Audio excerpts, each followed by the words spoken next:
먼저 말씀 한 절 보고 말씀 나누도록 하겠습니다. 오늘 함께 보실 성경 말씀은 출애굽기 3장 1절 말씀입니다.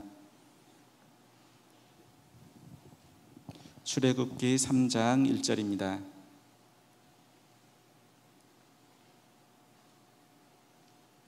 우리 한 목소리로 읽겠습니다. 모세가 그의 장인 미디안 제사장 이드로의 양떼를 치더니 그 떼를 광야 서쪽으로 인도하여 하나님의 산 호렙에 이르매. 아멘. 할렐루야. 네, 오늘도 이렇게 금요 예배에 나오신 성도님들을 환영하고 축복합니다. 말씀을 듣는 가운데 또 함께 기도하는 가운데서 하나님을 만나고 또 응답받는 귀하고 복된 시간 되시기를 예수님의 이름으로 축복합니다. 요셉의 애굽의 총리였던 요셉이 죽고 나서 그 후에 요셉을 알지 못하는 애굽의 왕이 이제 애굽에 세워지게 됩니다. 그런데 이 왕은 애굽에서 번성하는 이스라엘 백성들을 보면서 많은 위협을 느꼈습니다. 그래서 이스라엘 백성들이 아들을 낳으면 그 아들을 다 죽이라고 그렇게 명령을 내립니다. 그때 모세가 태어났고 모세는 이스라엘 자손으로 죽을 몸이었음에도 불구하고 애굽의 공주의 손에서 애굽의 왕자로 자랐습니다. 모세는 애굽의 왕자로 많은 것을 누리면서 살았지만 애굽의 군사를 죽이는 그 살인 사건으로 인해서 하루아침에 살인자가 되어서 미디안 광야로 도망가 그곳에서 살았습니다. 애굽의 왕자였던 모세는 미디안 땅에서 양을 치는 목자가 되었고 이곳에서 사랑하는 여인을 만나 결혼도 하고 또 자녀도 낳았습니다.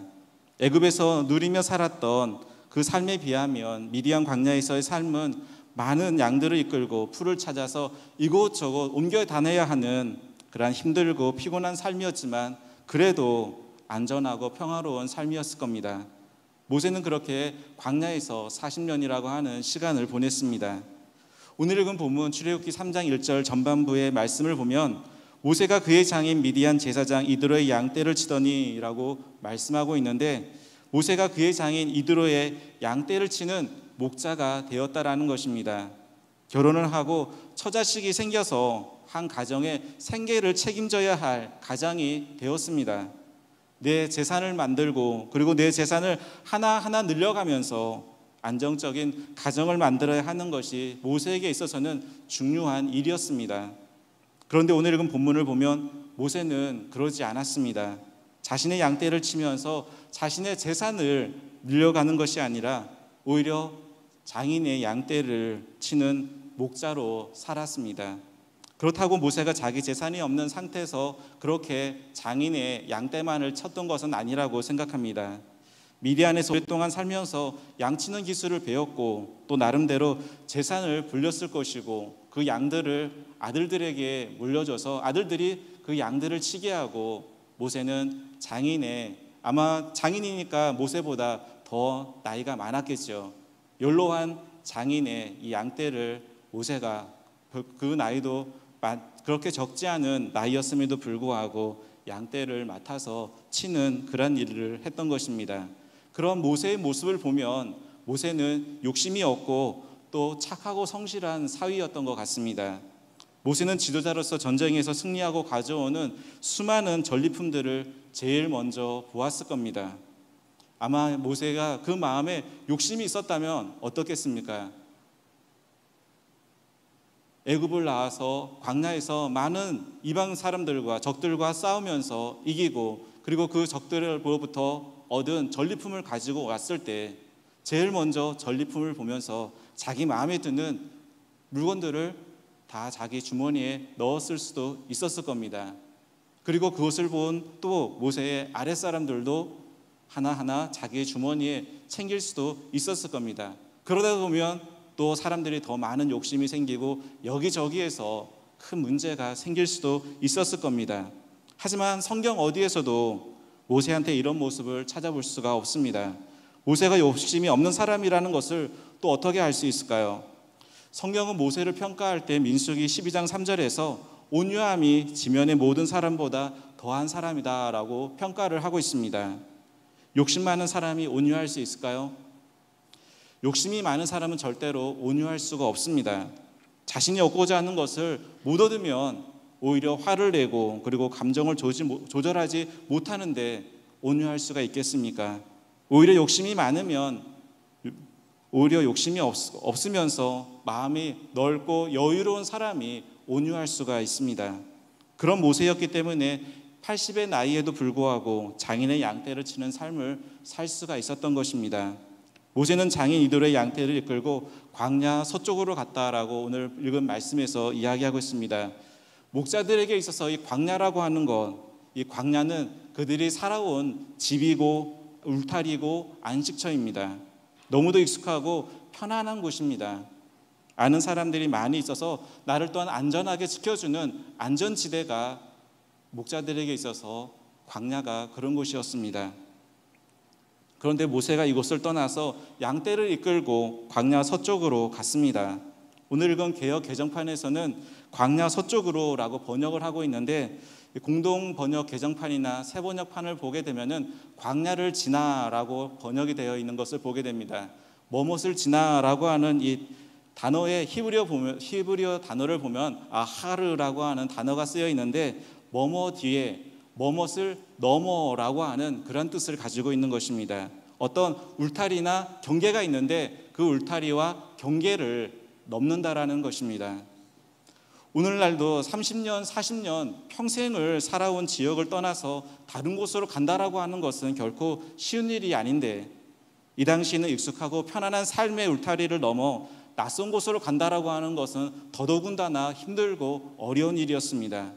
풀이 있는 곳을 찾아 이곳저곳을 옮겨 다니는 목자들이지만, 그래도 목자들은 자기가 살고 그리고 다니던 울타리, 경계를 넘어가지는 않는다고 합니다. 그런데 모세는 그가 살아왔던 이 미디안 광야를 넘어서 낯설고 두렵지만 새로운 땅에 발을 내디뎠습니다. 새로운 출발이었고 또한 새로운 도전이었습니다. 그러면 왜 모세는 지금까지 살아온 이 삶의 울타리, 경계를 넘어서 전혀 낯설고 새로운 길, 새로운 땅에 발을 들여놓은 것일까요? 내 양도 아닌 이 장인의 양을 치는 것이 귀찮고 하기 싫어서 양들을 멀리 내다 버리기 위해서 이 미디안 광야를 넘었던 것일까요? 모세가 그런 나쁜 마음을 가졌다라고 한다면 하나님 모세를 만나시지도 않았을 것이고, 또 모세에게 위대한 사명을 맡기지도 않았을 겁니다. 온유함이 지면에 모든 사람보다 더한 사람이라고 하는 그런 칭찬도 하지 않았을 것입니다. 그러면 왜 모세는 이 광야를 넘었을까요? 하나님께서 모세를 만나기 위해서 모세의 발걸음을 이끄셔서 미디안 광야를 넘게 하셨을 수도 있습니다. 또는 장인의 양떼를 치면서 풀이 있으면 먹이고 없으면 굶기는 식으로 대충대충 할 수도 있을 텐데, 모세는 자기의 것이 아닌 이 장인의 양떼임에도 불구하고 지금 미디안 광야에서 양떼에게 먹일 풀이 넉넉하지 않으니까 장인의 이 양떼에게 더 많고 더 좋은 풀을 뜯게 하기 위해서 광야를 넘은 것은 아닐까, 그렇게 생각해 볼 수도 있습니다. 정확하게 모세가 어떤 이유로 이 미디안 광야를 넘었는지는 알 수 없지만 모세는 미디안 광야를 넘었습니다. 모세가 미디안 광야를 넘었을 때 어떻게 되었습니까? 광야를 넘은 모세는 하나님의 산 호렙에 이르렀고, 그리고 이 호렙산에서 불타는 떨기나무 가운데서 하나님을 만났습니다. 하나님을 만나기를 원하십니까? 하나님을 만나기를 원하십니까? 하나님을 믿는 사람들이라면 누구든지 내가 믿는 하나님 단 한 번이라도 만나기를 원하실 겁니다. 오늘 이 시간도 아무런 목적이나 의미 없이 성도님들 나오지 않았다라고 믿습니다. 하나님을 만나고자 이곳에 나온 줄 믿습니다. 집에서, 학교에서, 직장에서 하루를 보내고 피곤하고 힘들어서 그냥 집에서 TV 보면서 편안하게 누워있고 싶을 텐데, 그 유혹을 이기고 편안한 쉼의 자리를 넘어서 교회로 나오신 분들은 하나님을 만나기 위한 첫 걸음을 내디디신 것입니다. 안전하고 익숙한 곳에서 늘상 해오던 것이기 때문에, 내 힘과 능력으로도 얼마든지 할 수 있기 때문에 하나님이 필요하지 않습니다. 굳이 하나님의 능력이 필요하지 않습니다. 기도할 필요가 없지요. 내 힘으로, 내 능력으로 얼마든지 할 수 있기 때문입니다. 그런 삶에 하나님께서 만나주시겠습니까? 지금의 익숙하고 이 편안한 삶의 방식과 자리에서 일어나서 울타리를 넘어 가야 하는 것입니다. 나를 안전하게 지탱하고 있는 세상의 것에서 하나님께서 원하시는 새로운 삶의 길로 발을 들여놓을 때 우리는 하나님을 찾게 되고 또 거기에서 하나님은 우리에게 다가오시고 우리는 하나님을 만나게 되는 줄 믿습니다. 아브라함이 살던 때 갈대아 우르는 가나안보다 훨씬 문화가 발달하고 땅이 비옥하고 그리고 많은 사람들이 모여 살던 그런 도시였습니다. 당연히 가나안보다 살기 좋은 우르에서 살고 싶은 것은 모든 사람들의 바람이었을 겁니다. 그런데 아브라함은 살기 좋은 우르에서 1000km가 넘는 어마어마한 그 거리를 이제 가서 우르보다 낙후되고 그리고 척박한 가나안으로 이주를 하게 됩니다. 하나님의 약속이 있기는 했지만 그 좋은 도시의 삶을 버리고 넘어서 낯설고 거칠고 외로운 이 가나안의 삶은 그래도 결코 아브라함과 그의 가족에 있어서 쉬운 길은 아니었을 겁니다. 믿음과 순종의 길이었지만 그래도 불안과 걱정이 많은 모험이고 도전이었습니다. 하지만 갈대아 우르라고 하는 안전하고 편안한 이 울타리를 넘어서 믿음과 순종과 도전으로 광야를 넘었을 때 하나님은 아브라함을 만나 주셨고 또 하나님의 뜻을 이루는 복된 삶을 살게 된 줄 믿습니다. 지금 나를 붙잡고 있는 익숙함과 편안함이 무엇입니까? 그곳에서 그 자리에서 일어나서 광야를 넘어서 새로운 세계로 발을 내디디시기 바랍니다. 하나님은 그곳에서 우리를 만나시기 위해서 먼저 오셔서 기다리고 계신 줄 믿습니다. 우리를 만날 모든 준비를 해두시고 그 광야를 우리가 넘어오기를 기다리고 계신 줄 믿습니다.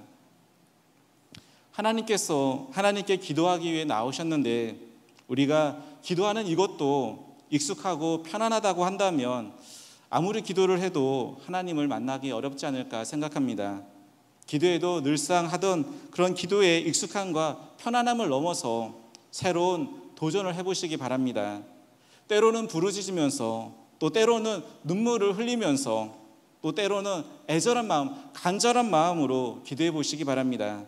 기도하는 것이 힘들어서 10분 기도하는 것도 힘든 분들이 계실 겁니다. 하지만 이 10분을 넘어서 20분, 30분, 1시간 그 이상의 기도를 해보시기 바랍니다. 저는 늘 기도하는 것이 힘듭니다. 기도하는 것이 저는 힘듭니다. 평생 기도해야 되는 목사가 이런 말을 한다고 속으로 욕을 하실 분들도 있을지 모르지만 그래도 저는 기도하는 것이 너무 힘듭니다. 그렇다고 기도하기가 싫어서 그런 말을 하는 것은 아닙니다. 오히려 기도하는 시간이 가장 기대되고 사모합니다. 하지만 그래도 기도는 힘듭니다. 10분, 20분 기도하면 쉽죠. 얼마든지 할 수 있습니다. 하루 24시간 모두를 하나님께 드리는 시간이기는 하지만은 특별히 기도를 하면 그 시간은 더 깊이 하나님을 만나고 느끼는 시간이고 또 모든 것을 집중해야 하는 시간입니다. 흐트러지고 산만한 마음과 생각들을 모아서 기도에 집중을 합니다. 마치 돋보기가 들어오는 빛을 한 점으로 모으는 것 같은 그러한 것이 기도입니다. 쉽지 않습니다. 그렇게 해서 1시간을 기도한다고 생각해 보시기 바랍니다. 많은 에너지가 소모됩니다. 그래서 기도가 힘들다라는 것입니다. 기도의 시간이 중요하지 않다라고 말하는 분들도 계실 겁니다. 하지만 저는 시간도 중요하다고 생각하는 사람입니다. 1994년도 감리교 신약대학교를 전체 수석으로 입학한 사람이 있는데 저와 고향이 같은 제천 사람인데 1년 재수를 하고 그래서 들어온 저보다 한 살이 많은 형이었습니다. 93년도에 서울대 법대를 원서를 내서 이제 서울대에 가서 시험을 봤습니다.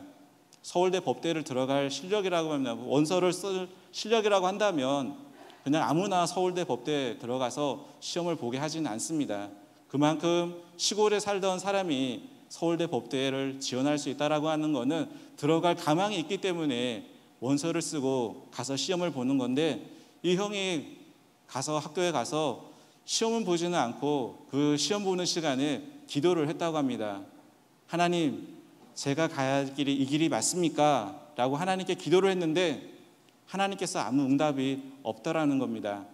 그래서 이 길이 내 길이 아닌가 보구나 라고 하고 어떻게 서울대 법대를 가서 시험을 보는데 그냥 백지를 내고 나왔다고 합니다.